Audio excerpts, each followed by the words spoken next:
Baik, jadi hari ini kita mau berkenalan sama SPSS. Nah, sebenarnya banyak sekali ya konten kreator, para YouTuber, dan para dosen-dosen yang bikin materi tentang SPSS. Para periset juga memperkenalkan SPSS itu dengan cukup detail di YouTube gitu. Nah, hari ini saya ingin memperkenalkan SPSS dengan cara saya sendiri. Terus recordnya ini nanti akan di-share kalau udah Ibu masukin G Drive ya. Tampilan awalnya SPSS biasanya di sini ketika kalian buka, dia tuh akan ada kotak lagi di tengah dan menanyakan apakah ada data yang ingin dibuka gitu.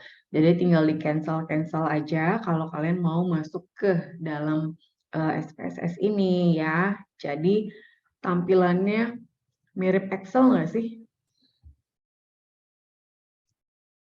Lumayan ya, Mirip. tampilannya mirip Excel. Oke.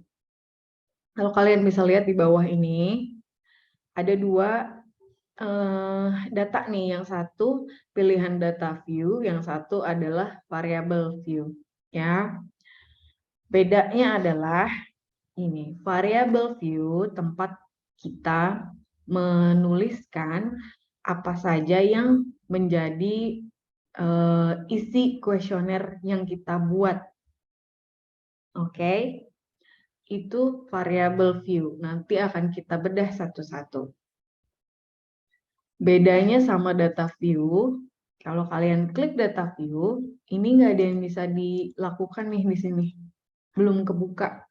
Dia masih abu-abu. Data view akan menampilkan apa-apa saja yang sudah kita buat di variable view. Data view hanya bisa diisi oleh jawaban-jawaban dari responden kita. Itu bedanya ya. Data view untuk mengisi data responden, variable view untuk mengisi isi kuesioner kita. Gitu.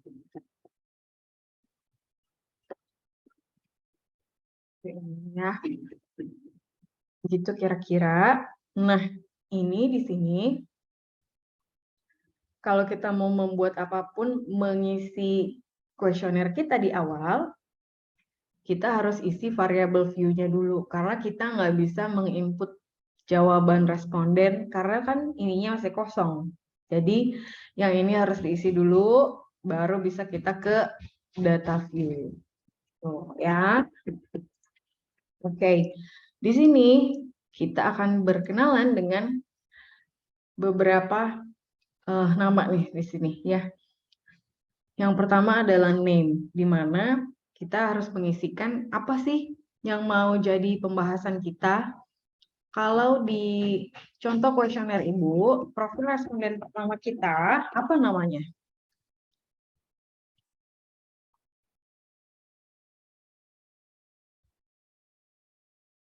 Apa? Nama tuh judul bukan sih Bu? Atau apa Enggak, gitu? di bawah profil responden, apa yang Ibu tanyakan ke responden tuh? Isian pertama. Jenis kelamin ya, Bu? Nah, itu dia maksudnya. Jenis kelamin. Itu kalian tuliskan di sini ya. Jenis kelamin. Kira-kira kalau di Excel kalian akan menuliskan seperti ini tidak? Iya Bu. Nah, kalau di sini kalian tulis jenis kelamin seperti ini, lalu kalian enter. Nah, apa yang terjadi? Apa bacaannya? Variable name contain an illegal character Bu. Ilegal. Karena apa, teman-teman? SPSS di dalam penulisan nama, hanya di kolom nama ini aja ya, tidak diperbolehkan ada spasi. Tidak diperbolehkan. Gitu. Itu jadi catatan ya untuk kalian. Wah, 10 menit lagi, guys. Gak apa-apa, kita lanjut dulu ya. penulisan nama tidak boleh dispasi, itu yang pertama. Terus kita mau ke tipenya nih.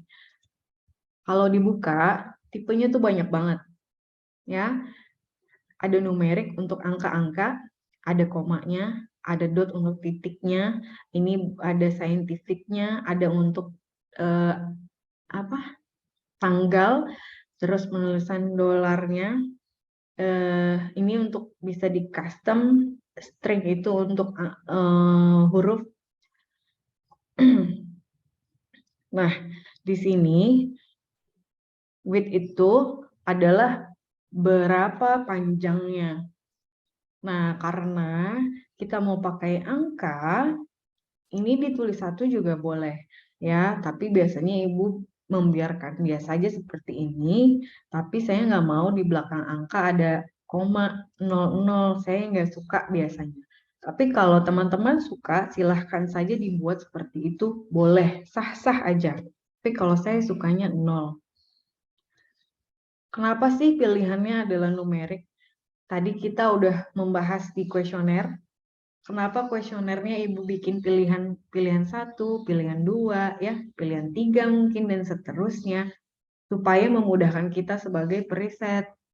Kalau kita bikinnya bentuknya huruf semua, yang ada kita repot pas menginput data di SPSS. Makanya semua diubah ke angka gitu. Jadi pilihan kita adalah numerik. Numerik lalu di oke. Labelnya adalah judul. Ketika kalian mau bikin tabel, judulnya atau labelnya akan muncul sesuai sama yang kalian buat di sini. Contohnya, saya mau buat profil responden jenis kelamin. Jenis kelamin, profil responden, kebalik ya, harusnya gitu ya. Kalau di label, bisa dispasi ya. Boleh dispasi. Nah, apa gunanya values? Values ini adalah nilainya. Nah, nilai pertama atau angka pilihan 1, apa labelnya yang dibuat di kuesioner?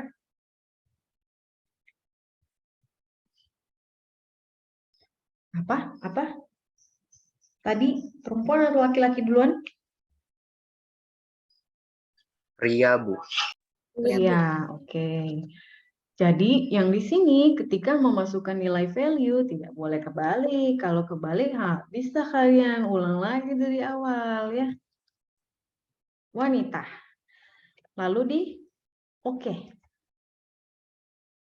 Jadi di sini sudah ada pilihan yang kita buat di kuesioner. Oke. Lalu ini didiamkan, kolomnya didiamkan, di align tinggal kalian pilih, kalian sukanya apa, right, center, left, kalau ibu sukanya right. Ini sah-sah aja yang di sebelah sini ya. Yang role juga ini di input, yang penting dan harus diperhatikan adalah di bagian ini nih. Di bagian measure-nya. Kalau kalian lihat, ada 3 nih di sana ya. Ada 3 measure. Yang pertama ada scale, ordinal, dan nominal. Mungkin saya mau tanya dulu kali ya. Kira-kira kalau untuk jenis kelamin, kita pakai measure yang mana? Nominal nggak sih, Bu? Nominal, kata Zikri. Bisa jelasin nggak, Zik, kenapa? Biar teman-teman paham. Ya, jawabannya betul, Zik. Karena pakai angka, Bu. Ya, semua juga pakai angka, Nopri. Jadi, ketika kita membuat jenis kelamin, ya, jenjang pendidikan, daerahnya di mana, itu menggunakan nominal. Karena apa? Angka 1, 2, 3 yang akan digunakan di sini tidak saling terkait. Dia hanya menunjukkan untuk, pilihan 1 itu menunjukkan jenis kelaminnya pria. Pilihan 2 itu jenis kelamin untuk jenis kelamin wanita. Tidak saling terkait. Bandingkan dengan ketika kita menggunakan ordinal. Jadi ordinal itu ketika values-nya jawabannya saling terkait atau jawaban bertingkat. Contohnya seperti si skala Likert yang akan kita gunakan.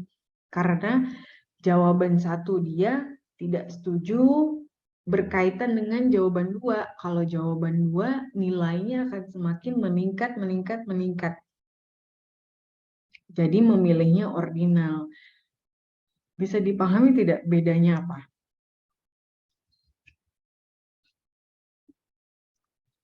Jadi ketika nominal yang dipilih jawabannya tidak berjenjang, ya. Jawabannya tidak bertingkat. Dia hanya mewakili jawaban yang kita angkakan. Kalau nominal jawabannya memang merupakan tingkatan. Kalau bisa dilihat lagi tadi kuesionernya, sudah kita berikan tingkatan angka, bukan? Yang paling negatif dikasih angka 1. Yang paling positif dikasih angka 5. Nah, itu ada jenjangnya. Tingkatan jawabannya yang saling terkait. Bisa dipahami maksudnya? Bisa, Bu.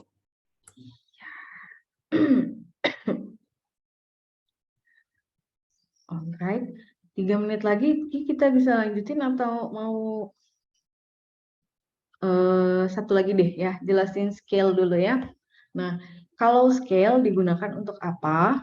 Scale ini digunakan ketika pertanyaan kalian jawabannya berupa angka tapi nggak pakai values. Contohnya apa? Scale itu kan adalah skala, jadi seperti tinggi badan, berat badan, nilai ujian. Jadi bentuknya nanti tidak ada pilihan di sini, tapi kita akan masukkan angka sesuai yang responden tulis. Contohnya, berapa tinggi badan Anda misalnya? 105. Nah, kita masukin 105. Responden kedua 120 misalnya, dan seterusnya. Itu menggunakan measure-nya scale. Bisa dipahami perbedaannya ya?